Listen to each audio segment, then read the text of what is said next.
Oi, oi, ouvintes desse podcast do Alguém Viu Meus Óculos. Hoje a gente tem uma entrevista muito especial por aqui, com um cara que, enfim, eu acho que muitos de vocês conhecem e que eu tenho muito orgulho de chamar de amigo. É o ator. Sim, nos conhecemos no teatro, falamos sobre isso nesse programa. E pastor da Igreja Batista do Caminho, ex-vereador da cidade de Niterói, um grande militante e uma pessoa muito especial, o pastor Henrique Vieira. Eu deixo vocês com essa conversa que foi muito bacana. Foi um bate-papo, assim, entre amigos mesmo, né? Em que ele abriu o coração, a gente contou histórias da nossa amizade, ele contou o que ele acha sobre diversas coisas que vem acontecendo no nosso país e, claro, falou sobre o lançamento do livro dele, O Amor como Revolução, lançado pela editora Objetiva, o lançamento que acontece nessa quinta-feira, dia 13 de junho, na Livraria da Travessa, no Leblon, aqui no Rio de Janeiro, mas que tá aí disponível em todas as livrarias do país. Se você tá ouvindo num outro dia, não pôde ir no lançamento, não sabia que ele tinha acontecido nessa quinta-feira, pode comprar o livro nas principais livrarias, na internet, que está bem disponível. Então é isso, fiquem com a entrevista, espero que vocês gostem.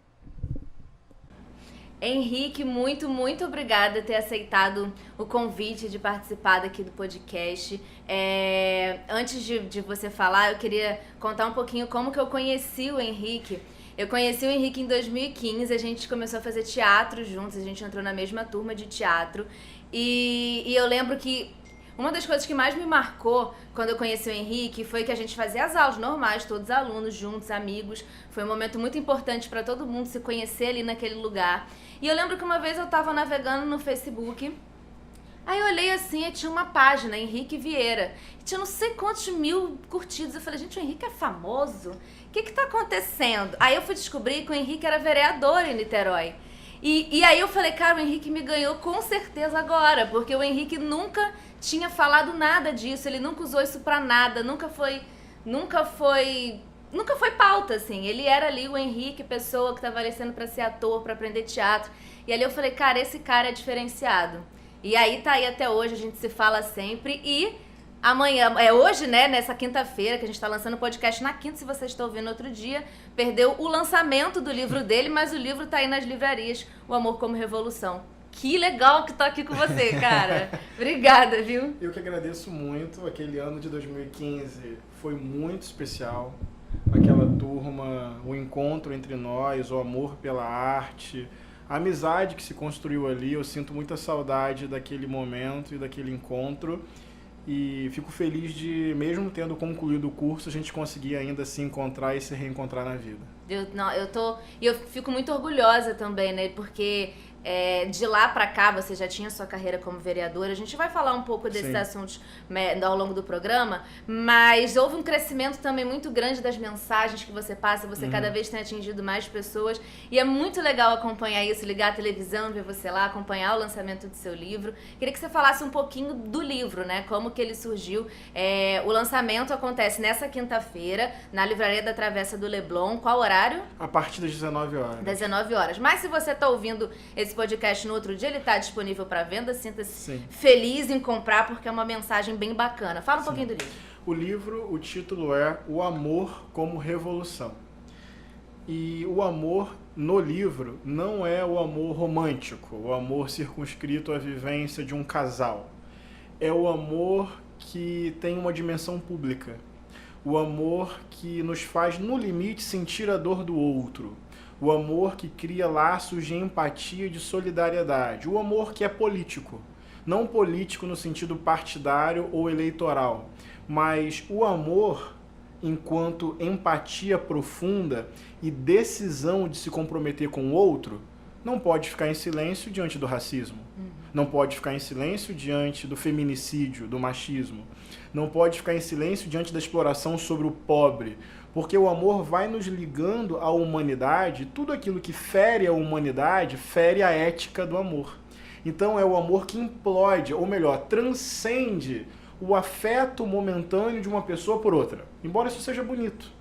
Mas é o amor como uma declaração ética de compromisso com a dignidade humana. Só que não é um livro baseado apenas em teorias, formulações conceituais. É um livro cheio de histórias. É como se eu estivesse tomando café com um leitor e tentando chamá-lo para essa seguinte dimensão. E aí? Como a gente pode construir pequenos mundos nesse grande mundo? Pequenos mundos no trabalho, em casa, na rua, na empresa, em que uma ética generosa e emancipadora anestesia mecanismos de ódio. Então tem um capítulo sobre o racismo estrutural, tem um capítulo sobre o fundamentalismo religioso, tem um capítulo que é maravilhoso, chamado Jesus para o Nosso Tempo, que mostra como a vida de Jesus não tem nada a ver com ódio, violência, preconceito. Pelo contrário, Jesus foi morto porque combateu esse tipo de estrutura. Tem um livro que eu falo sobre a arte, a minha experiência com o teatro, com a palhaçaria, porque eu acho que a arte desmonta mecanismos de ódio, ela toca onde às vezes o panfleto partidário não toca. E tem um capítulo sobre a infância. E tem um capítulo sobre o desamparo. Porque eu falo que muitas vezes, por trás de uma atitude violenta, tem uma pessoa insegura, com muito medo da vida. E que está reagindo equivocadamente ao desamparo que é viver. Porque viver tem uma margem de desamparo. A gente não tem um menor controle sobre o dia de amanhã. E muitas vezes a saída que a gente tem para esse medo é tentar controlar tudo e todos. Então eu falo, quando eu tinha 16 anos, esse talvez seja o momento mais dramático do livro, quando eu quase perdi a minha visão. Eu tenho até hoje uma visão subnormal, mas com 16 anos foi terrível. Porque de uma hora para outra eu quase fiquei cego. E eu falo sobre como eu encontrei a fragilidade da vida. E como foi através do afeto, da família e dos amigos que eu pude dar um novo sentido àquela experiência de sofrimento, de vulnerabilidade e encontrar um jeito mais generoso de viver. No limite, mostrar que o amor é uma atitude que transforma a gente e ao transformar a gente, transforma o mundo. E você, acho que acabou que as pessoas sabem, mas acho que a gente não falou aqui, que você é o pastor Henrique Vieira, né? Que eu te chamo de Henrique, mas enfim, você é o pastor. E você você teve uma infância na igreja, como é Sim. que foi essa sua, até virar pastor, como é que foi essa sua formação? Eu cresci na igreja. Eu nasci por acidente num hospital, mas logo depois já estava na igreja, porque a geração dos meus pais, a geração dos meus avós e a geração dos meus bisavós já era uma geração evangélica, da denominação batista. Então eu cresci no ambiente da igreja.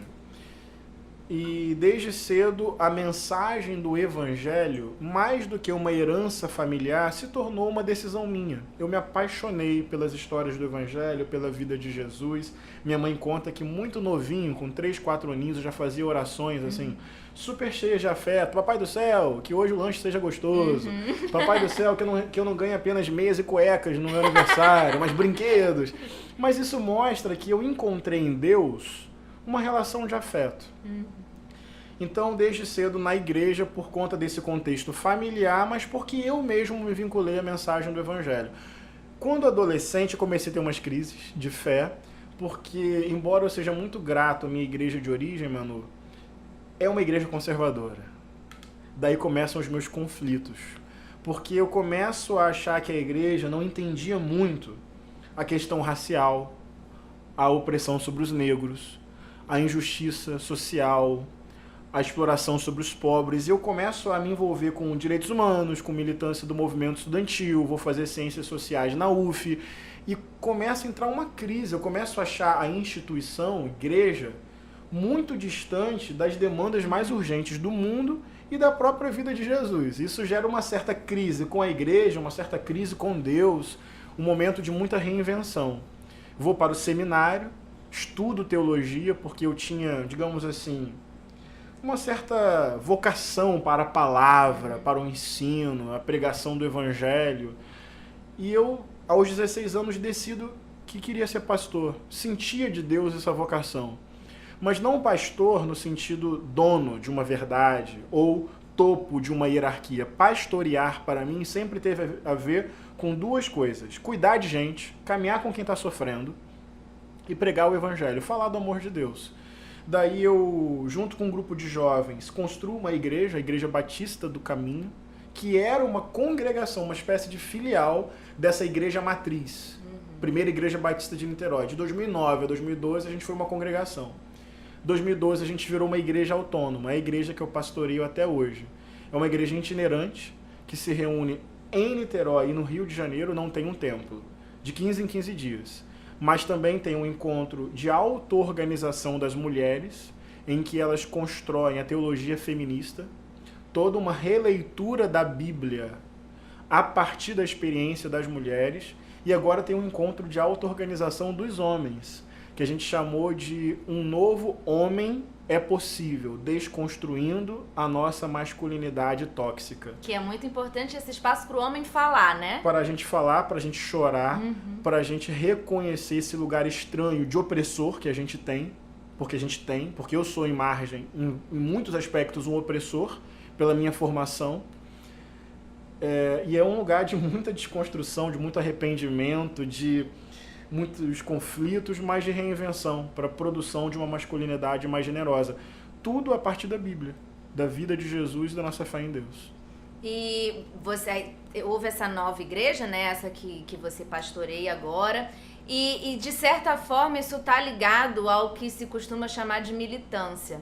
E como que a sua igreja de origem, a sua família, enfim, de alguma forma precisou lidar com isso? Como que isso aconteceu? Porque sua formação tá ali, né? Obrigado pela pergunta. Tem a vida. Para a gente encontrar a nossa própria verdade, tem que haver abandono. Tem rupturas. Ninguém se reinventa só na base da conciliação e do conforto. Então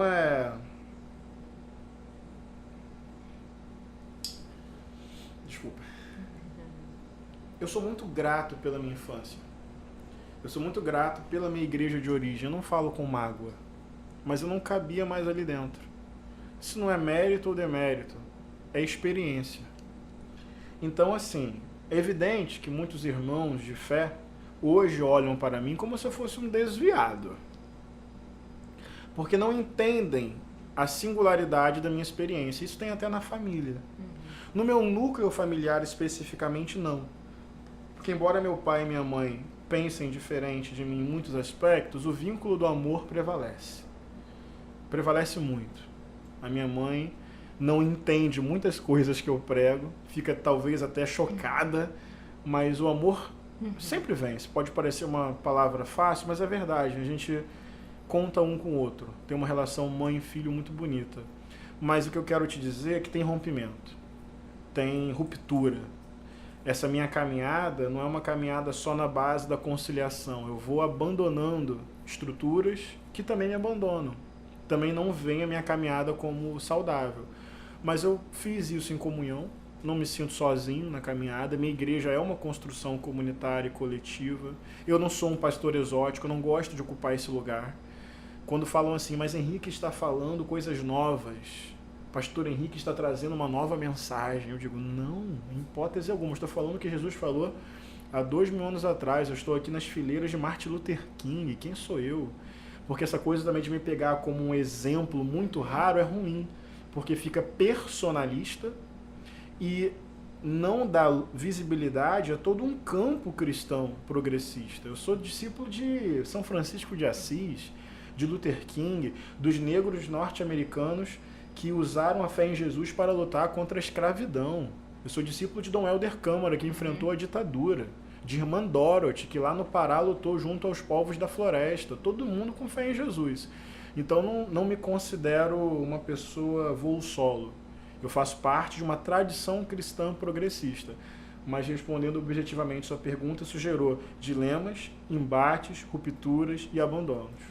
E trazendo um pouco, talvez antes da próxima pergunta, um pouco de história pessoal, acho que a gente já conversou sobre isso. A gente tem uma visão muito parecida do que é a igreja, de quem foi Jesus, do que é a Bíblia. E é uma visão que eu também recebi na minha casa. Minha mãe, ela foi criada dentro da igreja nessa época, na época em que houve as questões da teologia da libertação e Dom Helder Câmara e tudo mais. E ela era desse pensamento. Quando a gente foi para Saquarema, eu passei a frequentar muito a igreja e minha mãe já não se sentia tão confortável, porque era muito mais conservador aquele ambiente. Entendi. E aí eu fui muito tempo, frequentei muito tempo, e em algum momento eu tive os mesmos questionamentos que você. Sim. Questionamentos que minha mãe, por mais que ela tivesse, ela não explicitava para que eu não me sentisse desconfortável, porque apesar de tudo, ela acreditava que era importante eu estar ali, conhecendo Deus, conhecendo Jesus e tudo mais. Os questionamentos vieram de mim. E depois, hoje em dia, a gente conversando, a gente é exato. E talvez, acho que eu estou trazendo o meu exemplo, o exemplo da minha mãe, que talvez seja o exemplo de tantos outros cristãos, pessoas que foram criadas a partir, conhecendo Jesus Cristo, que vem em você alguém que representa o que são os nossos pensamentos, assim, alguém que no mundo que está tão confuso quando se trata da ideia de Deus, de quem foi Deus, de quem é Deus, de quem foi Jesus Cristo, alguém que tem voz de falar aquilo que a gente está querendo dizer há muito tempo. Porque, pra mim, eu acredito muito no Jesus Cristo que você também acredita, nessas ideias.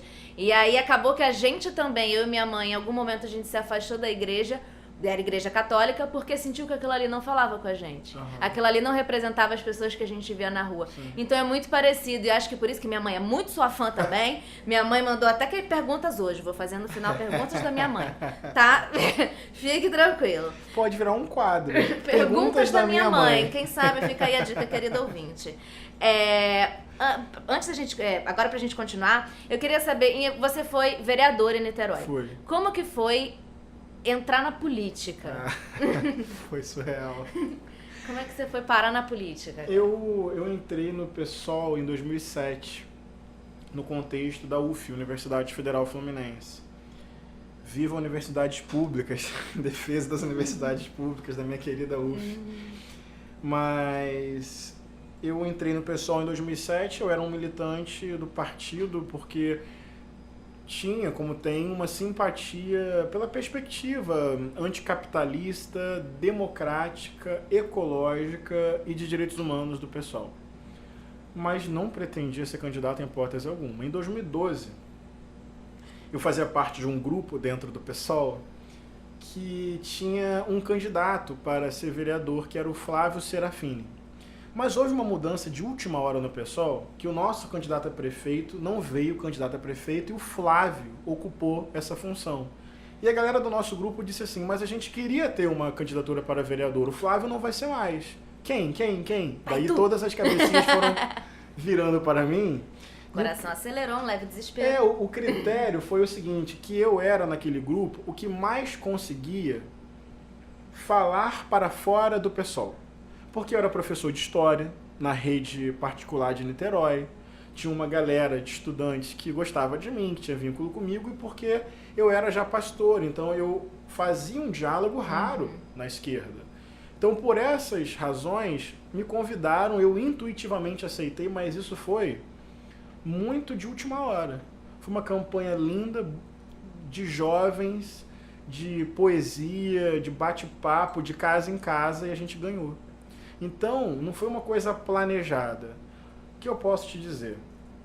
Que aquela experiência parlamentar foi muito bonita do ponto de vista político. Foi um mandato muito plural, muito popular, junto com feirantes, pescadores, moradores de rua, militantes da educação, da saúde mental. A gente enfrentou esquemas poderosos, eu fui perseguido dentro da Câmara Municipal, fui quase espancado uma vez, fui ameaçado indiretamente, porque o nosso mandato era peixe fora d'água, era um elemento fora do sistema. Tinha companheiros como Paulo Eduardo, Renatinho, que davam uma blindada, a gente caminhava junto. Em 2016 eu não queria me reeleger, eu já não queria continuar parlamentar, mas houve uma demanda coletiva e eu acabei sendo candidato. A minha votação cresceu. O contexto político já era totalmente diferente? O que explica a minha não reeleição. Porque eu, em 2012, tive 2.800 votos. Em 2016, eu tive 3.500. A minha votação aumentou e eu fui um dos mais votados da cidade. Só que o PSOL tomou uma lavada porque foi no contexto do impeachment, que eu chamo de golpe. Sim. De antipetismo. Antipetismo que virou anti-esquerda, anti-esquerda que virou anti-PSOL. Então a votação do PSOL como um todo caiu. E ao invés de eleger 3 vereadores, a gente elegeu 2, que foi a Thalíria e o Paulo Eduardo. Então eu fui bem votado, minha votação cresceu. Mas nesse nosso sistema eleitoral, o PSOL não conseguiu eleger 3, e eu fui o terceiro do meu partido. Thalíria foi a mais votada da cidade, Paulo Eduardo logo atrás. E aquilo foi um baque. porque eu não queria, mas quando eu decidi ser candidato, eu me entreguei, eu me esforcei. Eu lembro que eu faltei várias aulas. Sim, a gente ainda estava finalizando o curso de teatro e o Henrique estava focadíssimo na campanha. Foi. Mas participou da peça também. Foi do professor Reinaldo e tal. Mas, mano, tem coisas na vida que a gente não entende, não explica.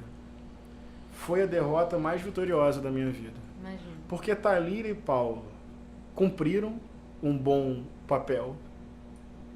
Thalíria hoje já é até deputada federal. E eu me reinventei. Eu fui descobrir o caminho da arte. Eu fui fazer outras peças. Eu fui fazer filme. Eu afirmei mais esse lugar do pastor vinculado à democracia, aos direitos humanos. E fui percorrer o Brasil, fui trabalhar com Freixo. E depois veio o filme. Depois minha vida mudou completamente. Então o que era uma derrota... acabou sendo uma libertação. E talvez com essa libertação de não estar preso a um mandato, você pode falar, levar sua mensagem muito mais longe, muito mais né? adiante. Foi exatamente o que você falou agora há pouco, digamos assim, da visibilidade, que você e sua mãe começaram a acompanhar as minhas mensagens. Isso não aconteceria. Não aconteceria se eu tivesse ganhado. Você seria estigmatizado pelo fato de ser vereador, Eu seria um vereador. como muita gente até hoje Sim. estigmatiza por ser pastor. É isso. Né? Eu não nego da onde eu venho. Eu me orgulho do mandato que eu fiz, que nós fizemos, que ele foi muito bonito, muito coletivo, muito plural. Mas tem coisas na vida que você só entende depois. Não era para ter ganhado, porque isso me fez reinventar a minha agenda, me afirmar como um pastor progressista, experimentar mais a arte, escrever livro, fazer filme, produzir peça. Então, foi melhor. Talvez um dia eu volte. Não E por isso agora. você decidiu não assumir a vaga que ficou lá quando a Thalíria assumiu. É verdade, a Thalíria ganhou para a federal, podia voltar a ser vereador.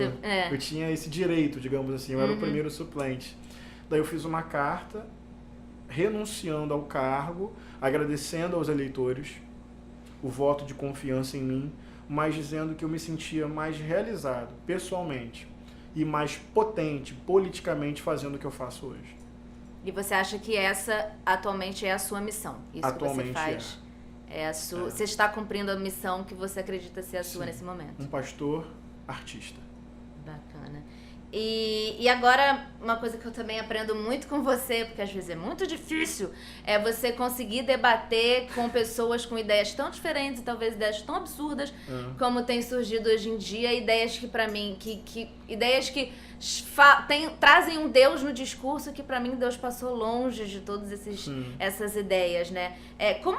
Como que... Tem uma dica, galera, para como a gente consegue conversar e como a gente consegue debater com essas pessoas que usam religião, usam a ideia da religião, usam uma ideia que seria de salvação e de muita coisa positiva para falar tantas atrocidades ou até fazer essas atrocidades. Enfim, o que você trouxe do seu livro fala um pouco dessa coisa de que muitas dessas pessoas têm toda uma história, carregam uma história por trás, que de alguma forma levaram a ser como elas são, né? E isso eu tento pensar muito, assim. Aliás, isso me ajuda muito até hoje, tentar entender a história do outro antes de começar a atacar pedra. Porque às vezes dá uma vontade, não vou negar. Claro. Então, como que você faz pra você conseguir manter? Porque quando a gente olha, tá toda uma serenidade. Talvez por dentro esteja desesperado, não sei. Mas por fora tem toda uma serenidade. Como fazer isso? Tá, é o seguinte, primeiro, eu acho que a palavra-chave é discernimento. Vou sempre usar Jesus como exemplo. Você pega o Evangelho, tem momentos que Jesus vai para cima. Ele chama os religiosos hipócritas de raça de víboras, bando de hipócrita. Por quê? Tem horas, por isso que é necessário discernir o momento. Não tem uma receita, é buscar a leitura correta, a sabedoria.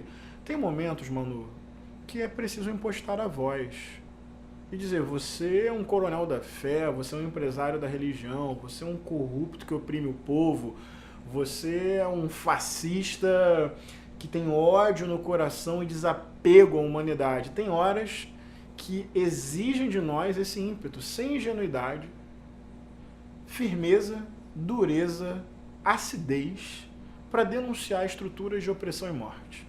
Dito isso, é preciso discernir a hora de fazer, o quando fazer e com quem fazer. Porque senão você generaliza e perde capacidade de entender e contextualizar as pessoas e promover um diálogo efetivo sobre a vida e sobre a realidade. Não sei se eu me fiz entender. Tem horas que a dureza é necessária, tem horas que não, mesmo diante de falas absurdas. Então eu vou dar um exemplo. Jesus, na cruz, torturado, difamado, caluniado, ou seja, uma situação de vulnerabilidade e de injustiça. Diz o Evangelho que diante daquilo ele olha para o céu e diz: Pai, perdoa, porque não sabem o que fazem. O que eu quero dizer com isso? Jesus, no auge de uma violência sobre o seu corpo, sobre a sua vida, levando à morte, ele conseguiu fazer a seguinte leitura, Manu. Pai, essas pessoas que estão aqui me matando, que estão aqui me xingando, rindo da minha morte, comemorando o meu sofrimento, essas pessoas talvez não tenham exatamente um problema de índole ou de caráter. Pai, perdoa, porque elas não sabem o que fazem. Ou seja, elas estão equivocadas no seu entendimento. Elas estão vendo o mundo a partir de uma lente que é incorreta. Elas acham que estão fazendo certo. Me fiz entender? Completamente. Então, o que eu quero chamar a atenção é que a gente não pode olhar para todo mundo que tem uma fala que nos agride e achar assim, é um fascistoide mal intencionado, mau caráter. Calma. Quantas questões existem ali? Como essa pessoa aprendeu a ver o mundo?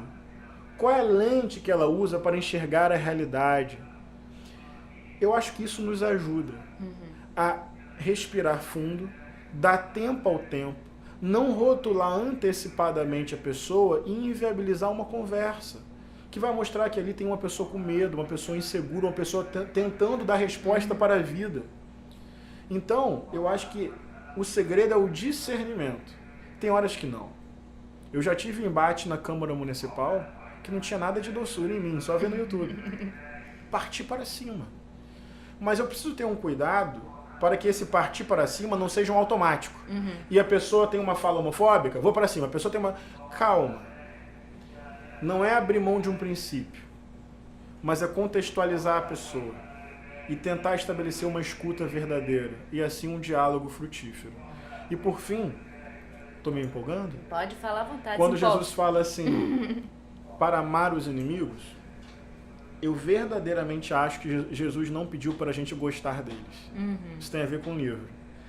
Daí assim, Henrique, isso não faz muito sentido. Como assim Jesus pediu para amar os inimigos, mas não para gostar deles? Porque eu acho que Jesus não é babaca. Ele não pediu para você morrer por carinho, de carinho e afeto, por aquele que te agride, te oprime, te maltrata. É o teu inimigo na política, na vida. Não é para você ter uma afeição espontânea, um carinho, ai que desejo abraçar aquele fascista. Não é isso. É porque o amor aqui não é um sentimento. Porque Jesus não pediria para a gente forçar falsa e superficialmente um sentimento. O amor aqui é uma atitude. Por que é possível amar o inimigo sem gostar dele? Porque eu posso sentir raiva, eu posso sentir ódio, eu posso sentir repulsa e eu posso decidir não desumanizar quem me desumaniza, não violentar quem me violenta. Aí está o amor, não como sentimento de afeição, mas como decisão de não monstrificar aquele que deseja me matar, mas no limite ver um ser humano e dizer eu abro mão de violentá-lo, apesar do seu discurso me violentar. Eu te odeio, mas em amor preservo sua integridade física e emocional e não revido, não me vingo, porque vingança não é justiça. E isso faz, não só preserva talvez uma relação ou preserva a vida do outro e o pensamento, enfim, preserva o outro, como você preserva a si mesmo. Porque eu acho que quando você começa a tentar, mesmo diante de algumas atrocidades que você possa escutar, tenta se colocar no lugar do outro, entender aquele contexto, você passa a não sentir mais tanto ódio e passa a não... Eu pelo menos, sim. eu percebo um pouco isso comigo, assim, que em algum momento, quando eu tentei virar essa chavinha, e, né, porque realmente ano passado, no período da eleição, chegou um momento que eu falei, não dá mais. Sim. E aí quando você começa a se colocar no lugar de cada uma daquelas pessoas e toda uma vida que levou até aquilo ali, eu passei a não sentir mais raiva. Eu passei a não sentir mais ódio. Isso fez muito melhor pra mim do que pra eles. Isso foi um bem pra mim, perfeito, sabe? mano. E sei lá, é um exercício, porque não é fácil. Nem um pouco. Quando, como você falou, quando estão te agredindo. Então, tem falas que agredem você pessoalmente, Totalmente. às vezes vem de pessoas muito próximas. Sim. Isso dói. Mas quando você conhece a pessoa e se coloca naquele lugar e tenta minimamente entender a vida que ele teve, que é diferente da sua, melhora um pouco as coisas. Mais pra você do que pra ele, mas melhora, né? Eu acho que funciona comigo. Talvez funcione com mais gente. Você não tá mais na política, mas ser uma pessoa que defende direitos humanos e defende a igualdade, fala sobre racismo, sobre machismo e sobre todas as coisas que você fala, você, enfim, é um militante. Sou. E a militância, ela também tem um lado negativo. A militância traz ameaças, enfim, traz pessoas que falam algumas coisas um pouco complicadas. Você tem medo de alguma coisa relacionada à sua atividade, ao que você faz? Tenho. Eu não me considero assim uma pessoa tomada pelo medo, não no que diz respeito a isso. Então, eu tenho momentos de medo. Ano passado fiquei muito preocupado, na época da eleição, da vitória do Bolsonaro. Mas eu tenho medo. Eu sei que nós vivemos num país violento. Eu sei que, como homem negro, isso gera, apesar de não ter o tom mais preto, porque no Brasil também tem isso, né? Quanto mais preta a pele, maior a incidência do racismo. Mas eu me reivindico negro, porque uma das sutilezas do racismo é criar o moreno, né? O moreno é negro. Só que a gente não se percebe negro nesse imaginário racista. Ser negro foi uma descoberta. Não veio com naturalidade. Tive que entender isso. Que se eu tivesse nascido no século XIX, eu teria sido escravo. Sem dúvida. Mas militantes de direitos humanos também têm uma vulnerabilidade. Mas jornalistas, né, investigativos com independência. Pessoas que lutam pela pauta ambiental. O Brasil é um país muito perigoso para quem faz o óbvio. Nosso estado, particularmente. O Rio de Janeiro... Rio é uma... A gente vai só aumentando o grau, tudo ruim, né? Às vezes eu acho que o Rio de Janeiro é negativamente privilegiado, porque estruturas de poder relacionadas ao Estado, relacionadas à milícia, relacionadas a controle territorial. Eu sinto medo. Eu não sou paralisado, mas eu tenho medo, sim, às vezes. E vamos trazer um pouco mais de leveza. Oba. Que bom, né, galera? Porque já estava ficando complicado. Fala um pouquinho pra gente da sua carreira de ator. Você começou a atuar quando a gente entrou no curso de teatro? Foi ali que você conheceu isso? 2 meses antes, porque eu fiz um curso de palhaçaria... Em 2015? 2015, em janeiro, na CAL, Casa das Artes das Laranjeiras. Foi muito despretensiosamente, só queria ocupar tempo livre das férias. E fui fazer CAL e foi amor à primeira vista. Ali foi a arte do palhaço, mas eu rapidamente entendi que eu amava a arte. E quem me levou foi um amigo chamado Estevam, que fazia o curso de teatro lá em Niterói. E eu saí tão apaixonado pelo curso que eu precisava continuar alimentando aquela paixão. Então, eu saio do curso querendo fazer alguma coisa, o Estevão diz, vamos lá, faça o curso. E aí, acho que em fevereiro ou março, foi início do ano, eu entro ali. Então, ali começa a minha paixão pelo teatro mesmo. Daí, tem aquele ciclo de peças do nosso próprio processo de formação. Depois eu vou fazer um curso mais profundo de palhaçaria, que é Aristoclautas, aqui no Rio de Janeiro, na Glória, que é 1 ano e meio de uma pesquisa mais aprofundada, que você constrói mesmo, você cria o seu palhaço a partir de toda uma pesquisa. De você de mesmo. De você, porque o palhaço, essa é a magia, ele não é um personagem, ele é você livre. É você aceitando e até mesmo elogiando o seu próprio ridículo. É você acariciando as suas fraquezas. E aí nasce o palhaço. Aí fui fazer... Caiu um filme no meu colo, que é o Marighella, do Wagner Moura, que foi minha primeira experiência no cinema. E agora estou ensaiando para uma peça que vai estrear dia 3 de setembro. Epa, olha só a primeira mão, galera. Teatro dos Quatro, na Gávea, que é Doce Bárbaro Jesus, que é um texto meu junto com a Heloísa Perissé, que está me dirigindo junto com o Joe Rainer, que é um diretor, professor, ator também. E parece que Marighella também vai estrear esse ano, não sabemos a data, mas é isso. Na verdade, estamos em 2019, então minha vida de ator tem 4 anos. Fizemos um trabalho juntos, eu e Manu. É verdade. Além das nossas peças de formação lá da UST, fizemos uma na UFRJ, no curso de formação, espetáculo juntos, foi bem legal. Um Marido Ideal, uma versão argentina, não é isso? Uma versão em que trazia, né, pegava a peça do Wilde e transformava, levava pra Argentina, né? Eu era Eva Perón, ele era Juan. Já fomos um casal. Já fomos um casal no teatro. Brigávamos muito. Não era um casal assim, não tava muito bem na relação nesse momento. Nada exemplar. Alguns berros, algumas brigas. Mas só no teatro, galera. Só, não, que isso. Mas foi um aprendizado, viu? Foi bastante. Eu gostei do elenco, achei que a gente cresceu muito junto. Assim, foi bem legal. A Carol e a Aline, né? Foi bem legal ali o que a gente fez. Eu aprendi bastante ali também. E eu acho que é isso. A gente estava conversando aqui um pouco antes de ligar o microfone, falando do que foi aquela nossa turma quando a gente entrou no teatro em 2015. Era uma turma muito unida, assim. Eu acho que a gente era até um exemplo naquele curso. Acho que sim. E aí, enfim, hoje em dia cada um encontrou seu caminho. Tem gente que não mora mais aqui, tem gente que não faz mais arte, tem gente que continua e tá aí fazendo muito sucesso e tal. E a gente tava conversando como a gente sente falta daquela época. E aí acho que a gente chegou a conclusões parecidas de que a gente tinha que se encontrar naquela hora, naquela turma, naquele lugar. Acho que eu falei já pro André, que é um amigo nosso em comum, que o Henrique até celebrou o casamento dele recentemente, que nós éramos quase que almas perdidas que precisavam se encontrar ali. Parece que depois daquele encontro todo mundo seguiu em frente, tudo andou, tudo andou, sabe? É uma coisa que eu sou muito orgulhosa daquele lugar, daquelas pessoas e das pessoas que aquele lugar me trouxe. Eu também. Eu acho que foi muito especial. Fizemos sarau juntos.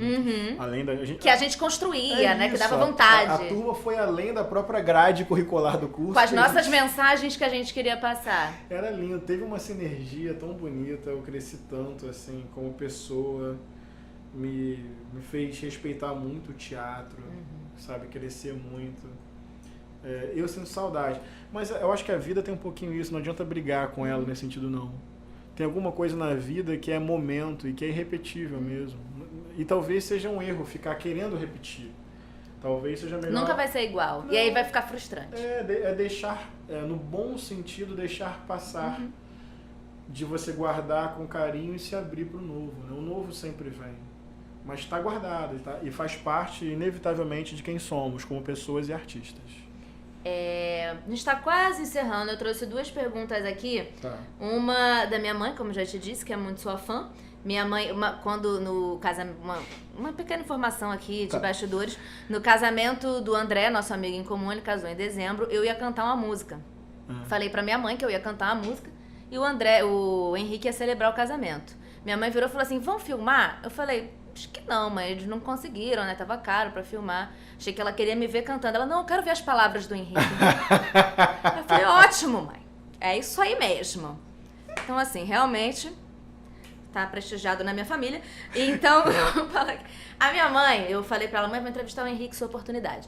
E aí ela tá lendo um livro da Isabel Allende chamado A Soma dos Dias. E ela separou 2 trechos que falam muito sobre Deus, sobre religião e tudo mais. Ela queria saber o que você acha e eu acrescentei uma pergunta minha. Um trecho diz: os homens sequestraram Deus, criaram religiões absurdas que não entendo como puderam sobreviver tantos séculos e continuam se expandindo. São implacáveis, pregam amor, justiça e caridade e cometem atrocidades. Os senhores muito importantes que propagam essas religiões julgam, castigam, franzem o senho diante da alegria, do prazer, da curiosidade, da imaginação. E um outro trecho diz: os deuses do patriarcado definitivamente não nos convêm. Fazem a gente pagar pelas tentações e pecados dos homens. E aí eu te digo, o que você acha, né? Como você visualiza essas ideias todas, o que você concorda, o que discorda, até porque essa ideia de que os senhores franzem o senho diante da alegria, do prazer, da curiosidade, da imaginação, acho que tem muito a ver com o papo que a gente está batendo. E aí vem uma pergunta minha, como você vê principalmente o papel das religiões, e principalmente das religiões cristãs, com o machismo? Sim. Eu concordo com a afirmação do texto da Isabel Allende. Esse sequestro de Deus, da imagem de Deus, e numa retórica muito ilusória, porque você prega o amor, você prega a justiça, ou seja, esses valores estão no texto, estão no discurso, mas isso parece quase um escudo, uma blindagem para não viver isso de verdade. Essa é a sacada talvez mais perversa. É você usar tanto um conceito a ponto de esvaziá-lo e de esse excessivo uso legitimar a não prática. Então é a ilusão perfeita. Infelizmente, em boa parte do tempo, o cristianismo foi mais isso do que qualquer outra coisa. Não exclusivamente, porque, como eu falei no início da conversa, é tão importante dar visibilidade às experiências, no meu caso, cristãs, generosas, solidárias, humanistas. Mas, do ponto de vista institucional, o que dizer da escravidão, da dizimação dos povos indígenas, da conivência com os sistemas de morte, do apoio a ditaduras, da exclusão de pessoas, das fogueiras da Inquisição. Acho que é isso que a Isabel está relatando, o sequestro de uma potência e a sutileza de um truque. Todos nós aqui amamos o próximo, mas saímos do culto dizendo bandido bom é bandido morto, os negros estão fazendo vitimismo, o lugar da mulher é na cozinha, LGBTs são promíscuos, os índios querem privilégio, mas nós amamos o Senhor. Tem uma imagem que é muito curiosa, que eu sempre uso, na parede da Casa Grande, símbolo da aristocracia escravocrata do Brasil colonial, certamente tinha uma cruz e em cima da mesa uma Bíblia aberta. Ou seja, no símbolo de um modelo de poder e de morte, tinha ali a cruz e a Bíblia. Ou seja, é o sequestro. É a descaracterização completa da mensagem do Evangelho. Tem um texto que Jesus diz que o Espírito de Deus é como o vento, não sabemos de onde vem, não sabemos para onde vai, portanto Deus é indomesticável. Deus é incontrolável, Deus é indefinível, Deus não cabe nas nossas estruturas nem nas nossas doutrinas. Eu posso tatear o sagrado, eu não posso controlar. Eu posso sentir Deus como eu sinto o vento, mas eu não posso dizer onde começa nem controlar o seu destino. Mas eu concordo que muitas vezes a religião vira máquina doutrinária e não uma declaração humilde de amor a Deus, como mistério de amor. Deus é um mistério de amor. Existe um machismo epistemológico no cristianismo. Como assim epistemológico? Está mais do que nas práticas. Está na forma de conceber o mundo. Está no pressuposto. Antes de estar na ação, está no olhar. Está na forma de pensar, né? Eu não me sinto com a maior autoridade para falar sobre isso por uma questão óbvia. Eu sou homem. Mas eu reconheço que pelo menos o cristianismo está muito centrado na figura do pater, do poder masculino, da forma de pensar o mundo a partir de parâmetros machistas. Isso está na leitura bíblica, isso está na configuração das famílias, isso está na organização das igrejas, na representatividade de mulheres nos espaços de poder. Isso está em tudo quanto é canto, isso está legitimando violências múltiplas todos os dias. Por isso que eu falo com certo orgulho que Na minha comunidade de fé, as mulheres estão se auto-organizando e corrigindo as estruturas eclesiásticas e de pensamento machistas que nos atravessam. E não há outro caminho. Eu costumo dizer que o feminismo é vento do Espírito Santo, é sinal de Deus, é grito de Deus. Assim como toda luta por emancipação humana, eu vejo como Deus querendo recriar a gente, restaurar a gente, livrar a gente das amarras da opressão, para que a vida seja mais bonita para todas as pessoas.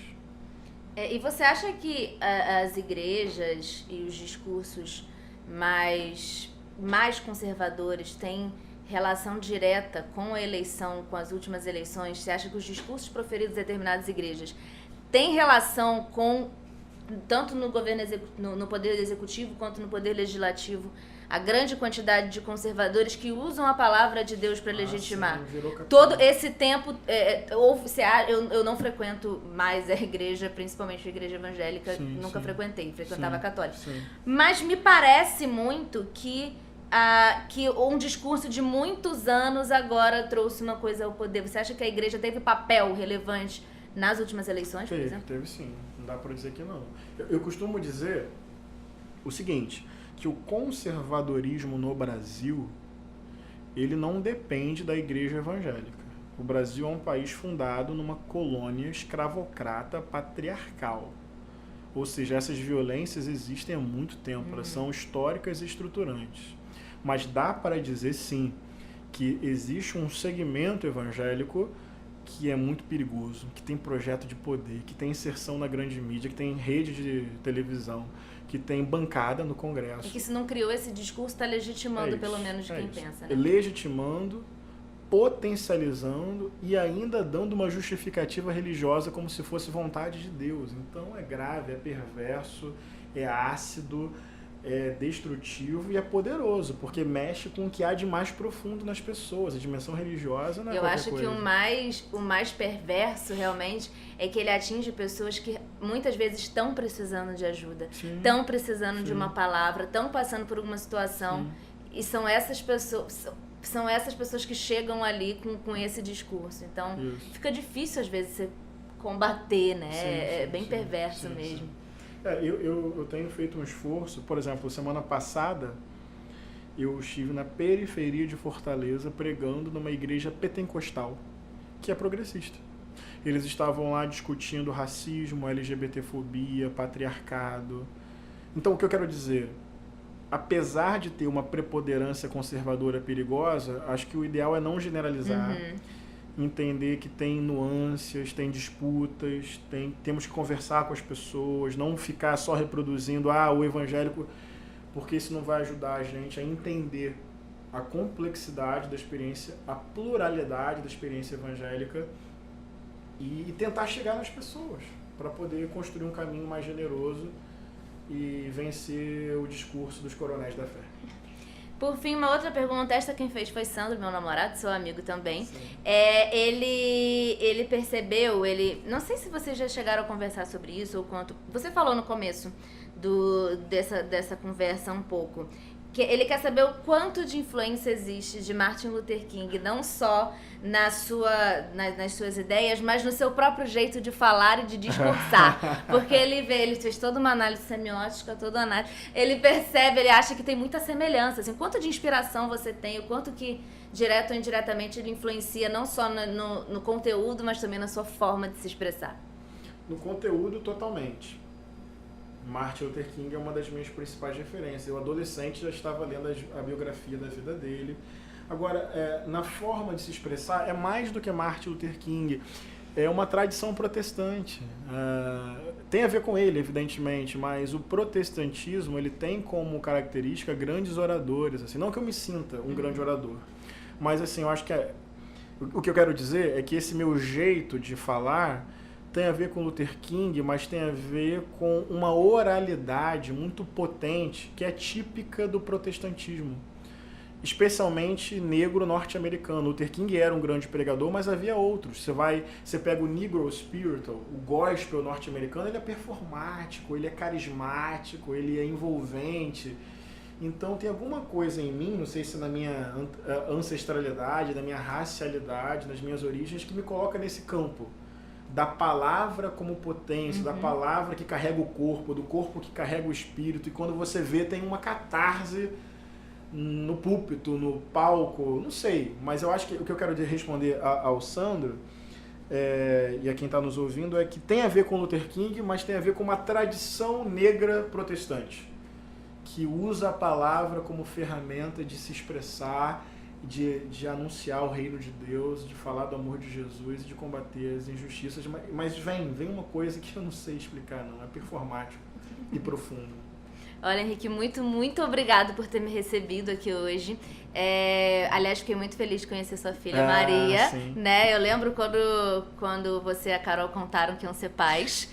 Né? A gente estava ensaiando, e aí descobriram que ia ser pais. Carol passando mal, e aí a gente acompanhou esse processo. Não tinha conhecido Maria, conheci hoje, maravilhosa, criança linda, espervitada, dançando, vendo televisão.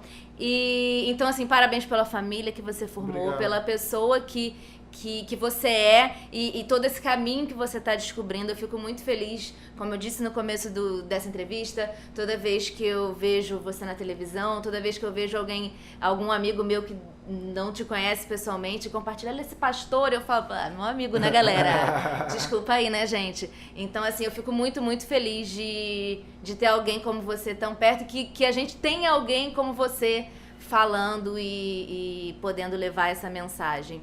E chama todo mundo, enfim, quem tá ouvindo, nessa quinta-feira... 13 de junho. 13 de junho. Você que está ouvindo, tem o lançamento do livro do Henrique Vieira, pastor Henrique Vieira, O Amor como Revolução, na Livraria da Travessa no Leblon, a partir das 19 horas. E se você está ouvindo outro dia, você perdeu o lançamento na Travessa do Mas tá Leblon, mas o livro está aí para você inteiro. comprar no Brasil inteiro. Muito obrigada. Eu agradeço pelo convite, pela oportunidade de falar, de ouvir. Eu te admiro como atriz, como artista e como pessoa. Acho sua caminhada bonita, independente e corajosa. Acho que você vai muito em busca da sua própria verdade. E isso é o êxito. O êxito está no caminho. Às vezes muito mais do que no destino. Então, parabéns por seguir tão fielmente as suas intuições mais profundas na arte, na música, no jornalismo, na comunicação, criando os seus instrumentos, fazendo as suas alternativas. É muito bonito. A sua audácia é muito íntegra. Isso é muita vitória, tá bom? Deus te dê sempre essa coragem de ser você mesma. Ai, que lindo. Valeu. Ai, gente, é isso. Muito obrigada a vocês que ficaram até aqui. E, enfim, divulguem, compartilhem o nosso podcast, mandem para todos os amigos. E é isso. Valeu, até o próximo. Eu torço pro Flamengo. Tchau.